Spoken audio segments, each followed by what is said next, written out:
members that are present introduce themselves. Want to do the pledge first? I'm going to do that next. My name is Marty Littleton. I live on Freemanville Road, and we're going to start down here. Steve Check. Laura Weissong. Tim Bryan. I'm Carl Hayes. And ladies and gentlemen, would y'all like to join with us in the Pledge of Allegiance? I pledge allegiance to the flag of the United States of America, to the republic for which it stands, one nation, under God, indivisible, with liberty and justice for all. I did it backwards, sorry. Board, can I get someone to make a motion for approval of the May action minutes? I'll make the motion to approve the May action minutes. I will second the motion. All in favor? Aye. Good to go. Okay, we don't have any demolition reviews. We're going to go straight to number 5, which is the final reviews.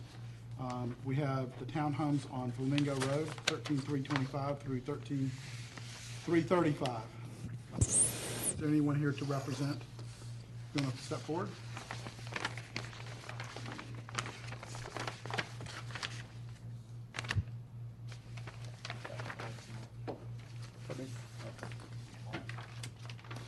They're all going to be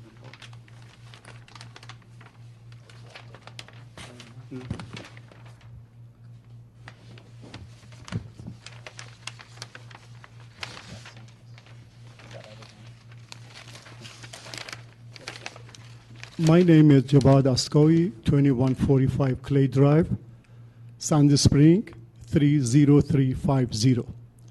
I am a local builder. Actually, this one building, which is a 6-unit townhomes, I have built almost the same at the same subdivision, and I have some pictures I wanted to show you about the quality and the colors and the shingles that we are going to use.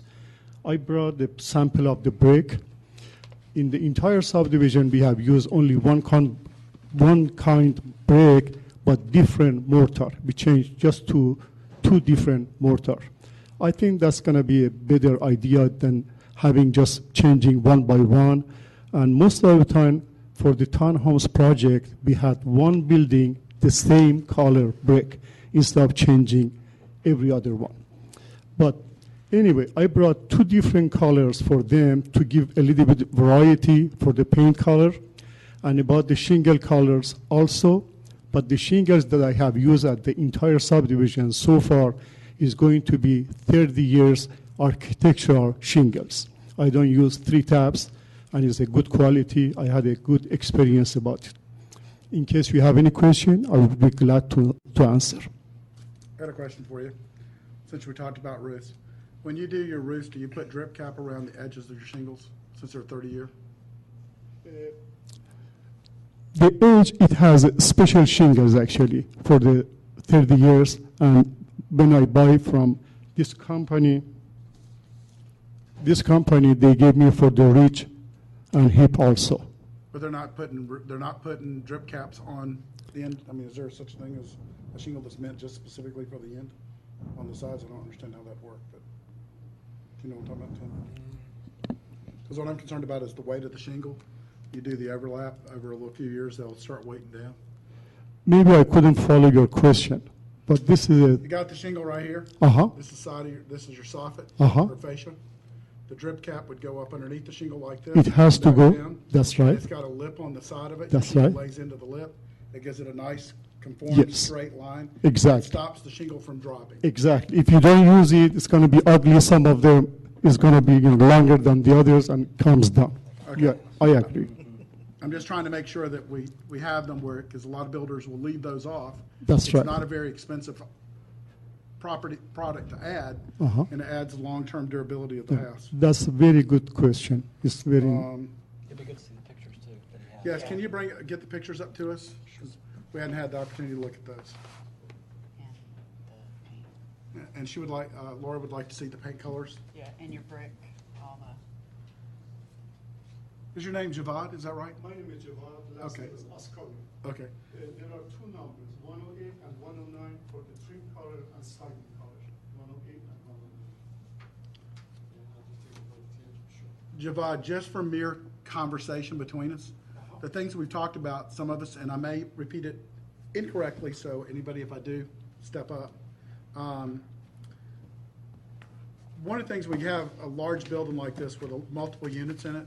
One of the concerns that I have as a builder, as I had, was you look at these townhouses, and they fairly have a flat front to them, and you've got a little bit of a step back in places on this house, and you've got a few covered porches. What I really am trying to say is, I know what everything else has been built like in the past there, but what I would like to see is a little bit more three-dimensional look when you look at that separates the That's right. designs, each unit versus just having a massive building that has Exactly. these faces. You know, we're concerned about 24 feet of brick on the end columns or end walls of the units. Some of the thoughts we had was shutters, changing soldier brick in the middle and re-brick, changing the brick so it looks like it's a window, a fake window, or the possibility of adding some windows on the side. I understand that on the floor plan, you didn't put a window because you were obviously in the living room. We're looking for living room, dining room combination. We're looking for wall space, which your buying public would be upset if you didn't have enough wall space. So then we had the thought about possibly a transom that would be up higher that would let light in on the left side. And since I don't know if this house faces east, west, north, or south, I'm just trying to get some dimensional look to it. Okay. First of all, when I brought the package to Angela, she told me we have to have an offset a little bit because we are going to look at the building three-dimensional. We don't want everything to be just in one surface. And I changed the plan. I brought it back. And because the entrance of the house is not at the same facade of the garage, then we are going to have this three-dimensional face for sure. Right. It's not just a straight line. Your gables that you got in the corner, it looks like you got some that are board and batten. I can't really see from here on the apexes what some of them are. So are you using hardy board, you using on these gables, or are you using wood product, or what are you using on the gables? On the gables, the only thing that we use is a hardy. Hardy plank? Only hardy. It's not hardy, it's called simplex. Right. It's a little bit less expensive. It's a composite material. That's right. This is the side views. Can everybody see that? So what I'm trying to get away from, or what I would like to Sure. see, and this is only one man's opinion, is you got a wall that is probably 30 feet long and 24 feet high. It is solid brick. Uh-huh. And we're looking for something to break that up, possibly at the floor joist from first to second floor. Okay. Maybe a soldier band of brick to go around that to dress it up a little bit. Could you look at those? I don't know if I showed the side of that. All of them. I got it right here. This right On the here. pictures? Yeah, that's right. I mean, on the picture, unfortunately, I don't think it shows the side. I have done that. Right. I put the brick vertically and two horizontally, one at the There you top, go. one at the bottom. Look, right here. Here, this is fine. This is what we're talking about, right there. So that's what he's been doing. Yeah, those are all my But that houses. doesn't show that I on, have built all of them myself. Right. but that doesn't show it on this plan. On the drawing. No, it doesn't. You're right. We can add it, Okay. for sure. And do you have any pictures of what's existing in that community that's going to be right near these? Yes, ma'am. These are the pictures of the community, actually. Of what's there currently? Only that subdivision, yes. Okay. Yeah. I have built almost 34 townhomes and 10 single-family homes, small single-family homes. And is this in the Deerfield? The new, it's in the Highway 9 overlay, Yeah. it's not in the East Highway 9. Well, the or problem East is Coast. you've got level It's entrance, not. and this building's got a raised entrance. So does this one. Just outside of it. All right. This one has a level entrance. These have a raised entrance versus a level entrance. He's got Craftsman. You've got Craftsman style columns on this building. Uh-huh. Okay. That's right. You guys think about doing a stacked stone or something around the bottom of the column versus the simplex board. Brought it up. I think you gotta match what's already with the community. I mean, this is the same conversation we had about the office space. Same issue. And I can Is tell you. is the brick across the entire front, is it all the same? It is the same. Yes. It is the same? It is the same. Well, Now, in Just relationship. look at the picture. If you don't like it, I can change every other one by changing the color of the mortar. well, Yeah, I rather have. than deviate the bricks, it's just all one color brick. In the entire subdivision, I have used you know- only one kind of brick, but I changed the mortar. Yeah. But when you look at them, you see the different color. Different color mortar. I know, but in overall, you see a little bit blend of different color. I think, as far as the dimension of it, Uh-huh. you've got some slips in there, and you've got an overhang on your garage, correct? That's right. Yeah. Marty, I think there's some dimension to this. What I think is going to look institutional is just one brick color in the entire community. Yeah, I think that's really my only comment, because I think there's some style here, that you've got to start with. Maybe a covered stoop, but the one color brick in the entire community. Uh-huh. How many homes are in this community? It's going to be 118 units. 180 units with the same color brick. That's right. This is what I have done, but I'm not the only builder. I sold the rest of the lots to another builder, 67 lots. Okay, and how many do you have? I have only this building. That's the last one. Just this one Just building? that 6 units. Oh, okay, so this is your only building. And That's how- right. How many have been built already? I have built 34 townhomes and 12 single-family homes. We have 12. Another builder, actually, a friend of mine, built 2, and I built 10 single-family homes. But it is finished. So- Probably in 2 months, it's finished. It's going to be finished. So can you explain why there's only one color? What is the reason for one color? Because I'm an architect, actually. Yeah. I thought that would be better, and everybody was happy about the way that I was going. But it's very easy to change it. If you don't like it, I can bring different color of the.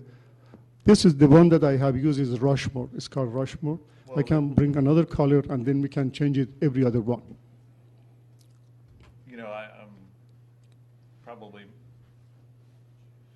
gonna, Bob, what do you think? I mean, there's plenty of examples that in Milton that you can look at that there are townhomes that were built that have different That's more right. brick on it.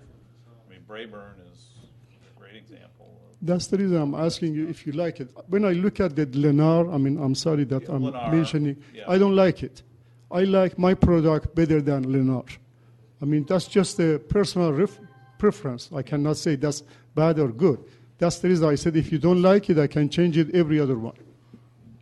And I would say on the color palette, probably needs to be a little bit of a bigger difference between the trim and the color. Okay. It just looks like dark and dark. Ma'am, I have 2 From pictures. From a color palette designer perspective, it's not adding a whole lot of interest. Sure. In addition to the brick that's kind of the same color. I guess that would be, we kind of had a very similar issue last month with a commercial product. It was kind of the same issue. It just the colors looked too much the same. Sure. There was no differentiation. I have used another color in the subdivision for the single-family homes, which is a little bit darker color. You would see the different color for sure. If you want, I can go one step darker, use the one which is the lightest color with the one step darker. Then there would be a big difference. I'm not good with colors. All I know is one color is Well, the only thing is, obviously, it's hard for us to sit here and pick out Tell your you. colors. what colors look great and what don't, because everybody in this room has a different opinion. Yeah. You know, the only comment that I wanted to throw out there was getting some three-dimensional look to it. You know, some of the concerns I have can't be addressed. Okay. You know, I don't, you know, putting one car in front of the garage, how many cars can you fit in front of your garage? Two? 2, yes. Japanese cars? No, minimum 20 feet. Minimum 20 feet. That's my front setback. All right. And that's not probably not purview to ask.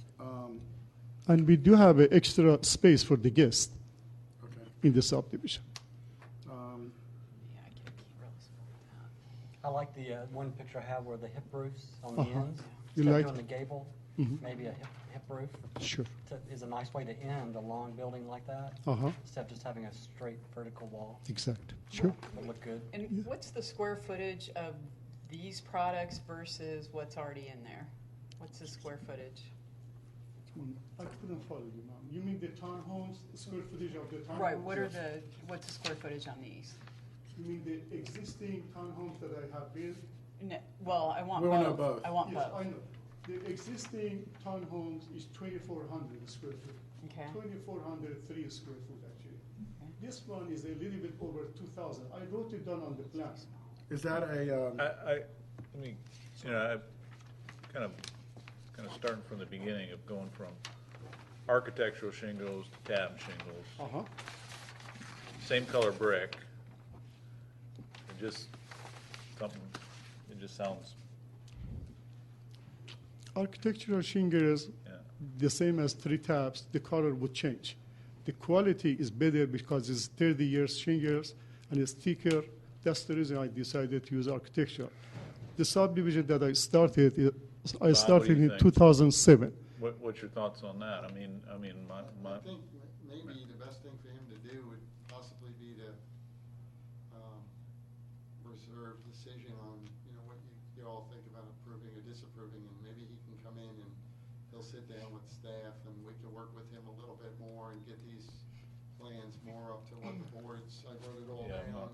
Okay. Maybe he can incorporate that all in, and then next month he can bring it back to you and say, okay, does this really meet more of what it is that you're looking for, which is varying the brick colors, roof lines, more 3-dimension, more side elevation delineation as far as windows and brick treatment. And I can I'll assure that the drawings adequately represent, you know, what it is that he's really proposing, and not just saying, you know, the drawing showing one thing and the picture illustrating something else. So the drawings will be, you know, Yeah. correctly. Yeah, I think the square footage is going down. And the square That's a footage is- concern for, does your square footage include the garage or not? No, just heated area. Just heated? Yes, sir. Is that because he's got a 3-story product and then he dropped it to a probably. 2-story product? You know, one of the things about roofs, when you take and put these really big roofs on a building, He's dropped it to a 2-story. obviously, that's probably a good 35% of the face of the building's roof. And so the deep architectural shingles is a good plus. And, you know, I'm just putting this out there. It's not something I'm telling you I've got to have to make me happy. But you got a 12-inch overhang for your We do soffit? have a 12-inch overhang for around, but in the front is 16 inches because of the brick. Okay. And Marty, I will just add that a 2-story structure, all the comments that you're having as far as roof lines and 3-dimension and all of those things become more emphasized. On a 3-story structure, they're much more raised up higher, so at the street level, you don't see them quite as much. But once he starts dropping this to a 2-story, that all the comments you're making really do need to be incorporated, because they'll become much more powerful. Right. And much more visible and more pronounced. Right. Well, I have a sample of the shingles in my car. If you like, I can bring it. I mean, they're 30-year architectural, the shingle That's right. color. The only thing we're talking about is shingle color. The shingle color can't be decided till you get a brick color decided, and till you get brick decided and the color of the building decided, because that's going to determine what color your shingles are going to be. What I can do, before purchasing the brick, I can bring samples and ask the staff to look at that and to see which one they like, then I can order. I think what Bob had said makes sense for us, and somebody at the board, the rest pull into is Yeah. for you to get with the staff and fine tune this a little bit. And obviously, we're not here to stop you from building your product. You know, we're here to try to make sure that, unfortunately, the city of Milton is gonna have to live with your product when you're dead and gone, I just know like me.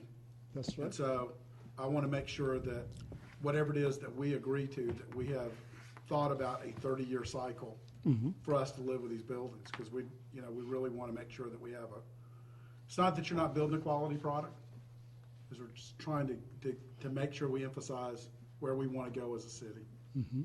I have built more than 200 homes. Even on Bethany Bend, behind this, I have 3 subdivisions. I'm a local builder, and I have a good reputation, I think, as much as I could. I mean, not 100%. Hey, I'm a builder for 25 years. I feel your pain. So, The pain, but I love my job. That's important. I mean, sometimes I argue with my wife because of the job. She says, all the time you are working. I said, that's my hobby also. you haven't learned you can't win. That's true. So, but I guess if you don't mind, can we humbly ask you to work with staff? Sure. Let's get the fine details done, and then we can meet here on the next meeting. We'll get you moving on to your project. Can I ask you, as you mentioned, don't hold my project? And because, it takes a little bit time. I have already talked to the trust tech about the layout of that, and it takes, because the market is good, it takes at least 4 weeks for me just to get the roof truss. First of all, I have to be clear about the plan, give it to them to put me in the schedule.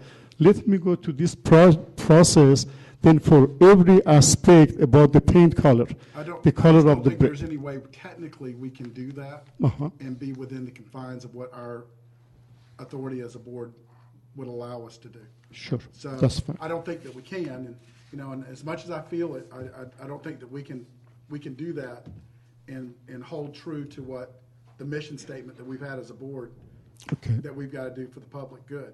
And so, that's fine. if you could do that, I'm sorry to have to ask you for that, but if you could do that, we would appreciate it. We know you build a good product. We know you're a good builder. And we're not here to stumble you. We're here to try to make it a better project. And quite honestly, Milton's doing real well in terms of selling new construction. And I think that the 4 weeks, you'll end up with a better looking product that'll be more marketable for you, and I think you won't have any trouble selling it. That's fine. Okay? No problem. Javad, thank you so much for your time, sir. Thank you. Angela, do we need to make a motion for anything to continuance? Yes, we need a motion to push it forward. Somebody would like to make a motion for the deferral?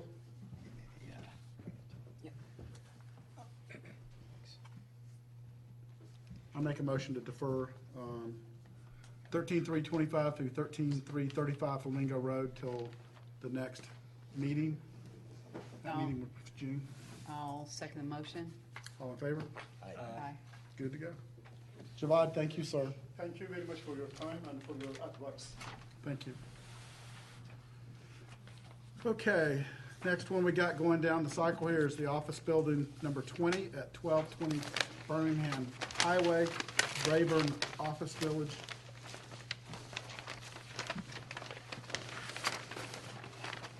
Are you Jeff? Yes, I am. Nice to meet you. I want you to know I live around the corner from your project. And I drive to buy gas through with my gator by your project all the time, and I admire what a nice looking set of buildings. Well, thank you much. It's come out really well, actually, I think. What we're trying to do with this one is we have the original 10 buildings out in front. Of there, they were all of about 2,800 square foot. And we've got a client that would like to combine the last 2 lots, which were only 10 feet apart, and make it into one building. So that's what you're looking at now, is taking the architecture from one of them and spreading the building out to a 5,500 square foot building. You'll see as you go through the plans, it's on the approved lot, and the 2 buildings that were next to each other, I just gave them their choice of which palette to choose to stay in consistency with what has been previously approved through the board and bring it back through for the square footage. Okay. Anybody have any questions? Okay, this one looks great.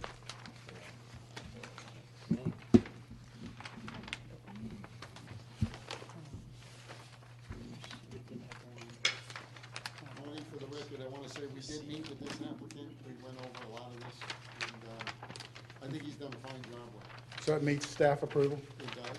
Okay. These are the previous colors that were approved, and it would be used again on it. This is the siding, the shingles, the white trim, the brick below it. And then I had to look up Inkwell, and as you might suspect, it was black. That's the door. Do you use drip cap on your shingles? No, we have not. I've used it on the commercial buildings, on the home building side,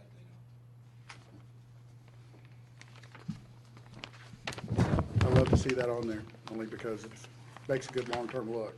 It is, I agree. I like it. We can certainly make sure it's on it. Okay, Especially if he doesn't have a gutter. right. On some of the roofs, the roof just comes down. The drip cap would really add a lot to the detail. I just think I've been behind my own personal buildings, and I didn't do them. And I went through a subdivision I built 20 years ago. And I thought how ugly the roofs were because people replaced my roofs. They didn't put the drip cap on either. And they were just drooping down onto our side, and I just thought it looked terrible. That's an easy fix. Okay. This one looks good to me. The- Yep. The one question I just had was on parking. You know, noticing the layout of the office. Sure. Just making sure that you've got enough Yeah, parking for the we've number of got- people that are gonna be in there. Right. We've got more than the required amounts. As a matter of fact, I can give you some figures if you need them on the parking.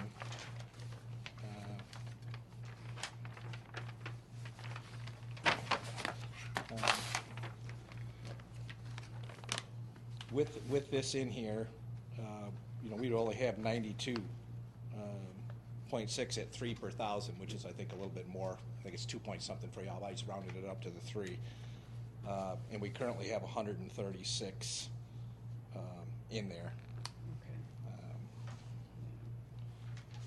You know, we're actually looking at that other front piece that you'll see on there. There's a site plan that shows the bigger building, which takes up and trying to move that building 10 back up front. And I've done some actual calculations on that one to find out how big that would ever be able to be, so that we can market it and see if there's a use for it. And even at 10 per thousand for that other use, since all the other ones are office, that would still allow a 4,300 square foot building up there. Okay. So I think your parking issue is a good one to ask, but I think we've got it more than covered. It's over 4 currently Okay, yeah, that's fine. per thousand. Steve, you got any questions? No.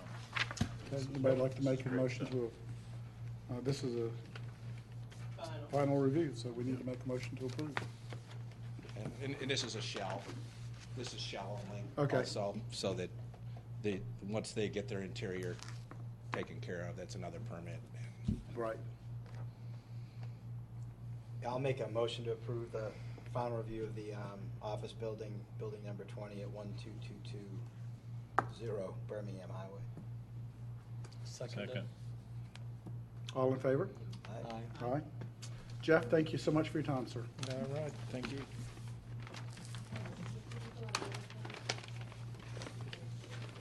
Actually, that's what goes down with this. So I'm not You gonna gotta start over now, and Jeff. see, you know, talking about making an alternate color of every other building. It's the same. You take it I'd back. have one that's just like- Go off the board. This is the pool. Thank you. This is the pool, right? Yeah, we just got an update. I saw it.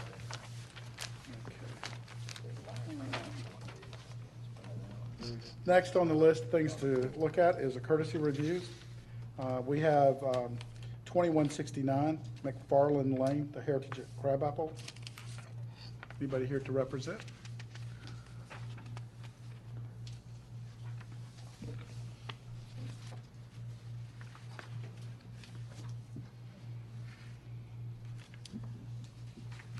Good evening. My name is Mike Busher. I work with Ashton Woods Homes. And I brought Sotir Christopher with me tonight, who's our engineer. I believe Angela has the handouts that we've given to you that I'll reference as we talk about the project. But let me give you a quick summary of what has brought us here tonight. As you may know, we're one of the first builders who has gone through the form-based code process. And this piece being a fairly significant size, we spent something on the order of about 6 months working with staff on all things related to site plan and architecture to determine if we could buy the site. And that was those are meetings that were held concurrent with the owner, with Bob, with Robin, and others to determine what we could do. So as a result of that, we came up with a plan that effectively took the density of what could be 90 units and worked it back to 63. So pretty significantly under where the form-based code would allow us to be. More importantly, maybe for staff, was that we had architectural elements in our plans that were met with the code, which was, as you know, was very specific. But what also came out of that was the need to put an amenity area in. And as we tried to cobble together what made the most sense, the spot that we thought we could utilize was the location underneath the power lines. And that has remained fixed since day one, I think to everyone's liking. Regrettably, we went in for our building permit about 3 weeks ago, and a flag was pulled to say, actually, under the code, you're not allowed to build an amenity within 100 feet of a property line. It's more than a big deal for us right now. And we are constructing, we are paving. There is no other location for us to put it. So to say that it's a combined error is an understatement. Not saying that it isn't on us to, ultimately it's on me and our staff to vet these issues, but never was it brought up by anyone. And I think staff has acknowledged that point. So anyway, here we are. And it's going to require a variance for us to get there. The plan as shown has 2 iterations. The colored rendering shows the proximity, which I think is going to be the most critical to this, which is the houses that back up to the cul-de-sac.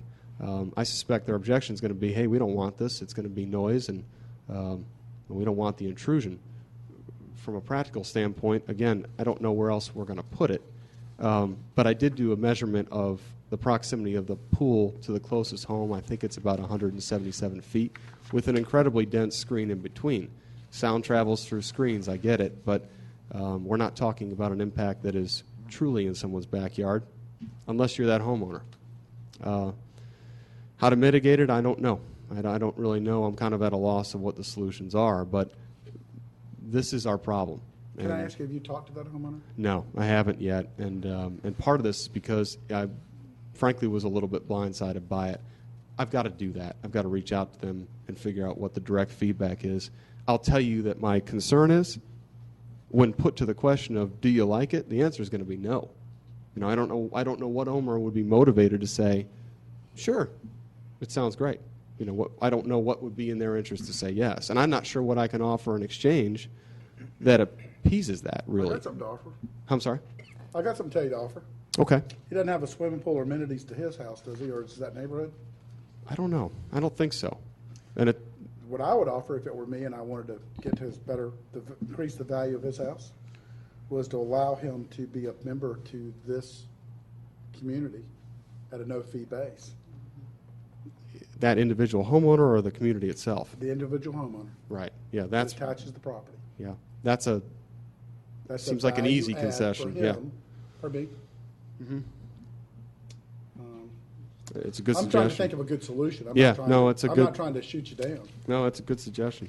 I because you wish- got to give him something in order for him to feel yeah, like he's. and the struggle I have is had we can't go back in time, right? If I could meet with these homeowners, if we had known this objection early on and known that it was a code violation, I think the sell here really would have been, look, we're probably not excited about the fact that construction is going to happen in your backyard, but part of the form-based code is to allow this to happen, but we're going to be significantly under that allowable density and probably at a price point that is higher, we think, than maybe what would have been allowed if we did a 90-lot plan. So the news is not all bad. But if there was going to be an objection to it, I wish I would have known. Okay, when you presented this, and it was ratified for the board, was this the site plan that you used? It is, yeah. I mean, has anything changed? No, hasn't Street changed. layouts are the same? Yeah. Amenities in the same location? Now, I guess what staff could argue, and again, I don't want to turn this into a staff issue. I need them on my side, and they've been good to work with. I suppose what they could argue is, well, you showed an amenity area, but you didn't specify a pool, and the pool, is my understanding, is what the hardship is, that you can't have a pool deck or pool itself, I think, within the 100 feet. So, again, they could say, well, yeah, you said amenity, you didn't say pool, but the truth is our layout, which included the pool, was what we had all along. Never changed. Well, obviously, the idea is to minimize the sting for the homeowner that's already got a house that's existing close to it. So Right. no matter what way you slice it, as a municipality, you got to try to minimize that as much as you can. Yeah, and I don't know if there's anyone here tonight who's directly impacted by it. That may help me get that feedback. If there's someone here, then I can certainly break out in a smaller group with them. And Angela, do you have any feedback from staff on what, kind of this, to help him with some solution? Is there feedback that they had at the time this went through? From the neighbors or? No, from what staff. happened? Yeah, since we're not, Best I can tell, I mean, I guess it was shown, I'd have to go back and look at the plans. I guess it was shown, rec area, but I just don't remember seeing like footprints and pool. I'm guessing that's what happened, because typically you get a separate LDP for the rec area. yeah. And so on the main LDP, you just show rec area, and that's the only thing I can think of that happened, because I don't, this didn't become an issue for me until, like you said, recently. So, and we haven't heard from any of the neighbors either, so. Mike, if you're sitting on this side, what would you suggest? Is it, I think the thing is that it comes back to, one, we're all in sort of uncharted territory, so I don't blame staff. I do think, again, it goes back to me too, right? We've got to read through this. Our engineer is just as a part of this of saying, hey, I got to raise my hand and say it's in the code. It's not quite where you would have found it, but it's a shame that we've gotten here. I think it's going to come down to, if I reach out to these other owners or these adjacent owners, the three in particular, and there's just a wholesale objection to it, to the point where I wake them up and they come out and all object, I don't know what I can do. I mean, I can't imagine building homes in the 5s to 7s of what is going to be a cornerstone deal in Milton, and then say, by the way, sorry, there's no amenity. And that's a loser from the start. I think that there's a side of me that says that to the lot to the right, there's not a house within a long ways. Right. So 177 feet, like you say, is a long ways, but sound travels, as you know. Mm-hmm. And so the only person I can see that's impacted, unless y'all can show something differently, is the one house right there. Right.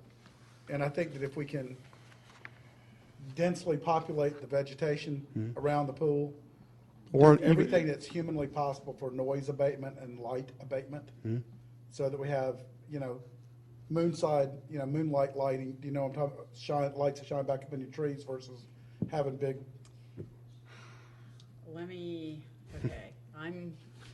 Fortunately, I've been on the other side of building amenity projects for Crooked Creek. How sorry, I didn't hear that. Yeah, I was president of the board when we went through that whole process. Yeah. Let me tell you what's going to happen. How many lanes are in the pool? Well, we want a junior Olympic. Right, so that you can have swim team, Yeah, correct? you got it. Let me tell you what Fulton County is going to make you do. They're going to make you put these big, honking, ugly lights for swim team. That's the only time you have to turn them on, but they will make you put them there. I've been down that path, just going to tell you that's going to happen. They can do we can suggest a condition where the lights have to be off by a certain time, You can. Yeah, because I didn't know they were going to use swimming, you know, that's gonna be trying to very hold swim difficult meets, but- because swim team, usually those go till sometimes 11 and 12 o'clock at night, and they have to Okay. have them by law. Right, but I mean, Yeah. there's nothing saying that they, Well, then they won't be able to have a swim team that competes in the swim, you know, No, it's a double-edged sword here, that's what I'm saying. So I'm just saying, you know, having been through this experience, I know working with Fulton County on what's required, and that's gonna be the downside of, I mean, I know you're gonna wanna do a nice amenity project, because it sounds like a great, you know, a great project, and that will help sell, because it does. When we did ours, it sure did. But Fulton County has a lot of restrictions on all of that, Yep. including vegetation too, depending on where it is on your exit, on emergency exits, right? So people can get in and out. So I'm just saying there's gonna be some complication here, just so we know ahead of time to Yep. try and deal with it. Has that been thought through? Well, and so too, I don't know what your thought is on that, but as far as the landscape, and I don't think we're being, I think we're in compliance as shown.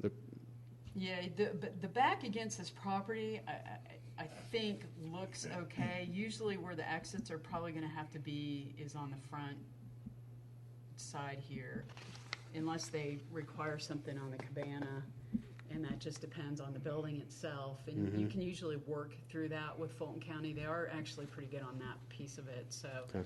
But I know the lights, it's Yeah, a I think you're right. definite. Well, and you know, the missing piece of this is the input from at least one, if not 2 to 3 homeowners, and Has this lot already been cleared?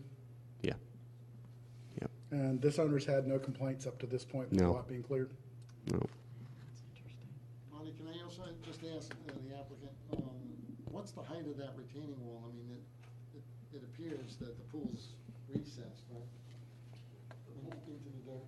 Relative to the house, the pool is not recessed. The But- pool is elevated relative to Rayburn and the trees, so that you've got a bunch of overstory specimen trees that we're saving along the Rayburn property line with a retaining wall holding the pool deck up. So it's not recessed, It's above. slightly elevated towards Rayburn, but not towards the cul-de-sac that we're talking about. it's almost Basically on grade, it's on grade with the lots. it's on grade with the residential cul-de-sac. Yeah, Okay. which is going to make the most sense. You know, obviously, we want to help you get to where you want to go. Yeah, no, I appreciate that. So it's not like we're trying to be adversarial to this. Right. And all of us realize the capability that really all of us have as a community. You know, I told somebody coming in that we don't always get everything we want on either side, and that may be in fact the case here. But you know, the city may not get exactly what we want, and you know, this homeowner may not get 100% of everything they want, but you need to go to bat to try to, because you know, if somebody hadn't built a house over here yet, if they come back and sell this and build a house up against your swimming pool, they know good and well what they got when they bought it. Right. The sad truth is, the guy that has this house, he bought this house. He should have thought probably that, you know, I only own 177 feet or probably 130 feet more to the back of my property line, so I can't control what gets built behind my 130 feet. However, none of us think that way, and we all think the woods belong to us, no matter whether it's in our name or not. But we have to be sensitive to what they want. And my suggestion is, personally, you're a very good and sellable person. I would go Appreciate knock on that. this guy's door. Yeah. And just beg? Is that the strategy? No, I'm can I tell you? I can tell you that I've been I mean, I'll there. do it, if that's what I've it's gonna personally take. been there knocking on doors. Yeah. But I If you're will a tell builder, you you that historically speaking, for me, if I went there as the developer and I came clean and said, you know, this is what we got. Yeah. What we want to do is we're going to elevate the value of your house because of what we're building, but we want to mitigate whatever response that you may have that's negative, and we would like to see what your thoughts are to see what we can do to help you find this acceptable. No doubt. No, that's good. It's well said. And I'll tell you, if you approach it that way, because what most people think is as builders, all we care about is pushing the dirt and making the money and moving on down the line.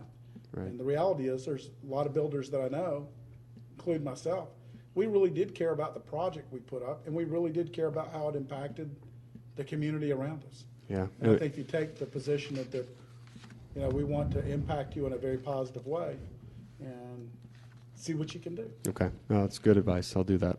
One other thing, I haven't laid it out, but would it help if the building was along the property line and then this way it would shelter the noise from the pool? I don't think he's got enough room.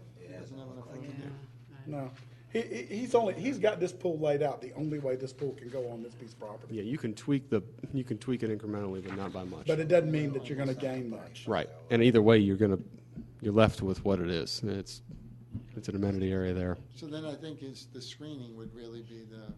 he's But gotta I think emphasize the dense screening, dense right? screening would. Dense screening. So you won't- How is this situated adjacent to the house? Is it below it, even with this house right here? I think the wall elevates it. Well, it would To be, the- yeah, as it stands today, Steve, as it stands today, it's certainly lower, Steve, but then as we build it up and I don't know if Well, is it still probably you know- underneath it, or? Up against the house, we're only raising the grade about Yeah. 6 feet. Yeah. We're raising grade on the lower side. Right. We all have seen, I mean, you can probably go up and down this road here, the height of some of these cypress trees, I mean, they can get absolutely huge. Along that property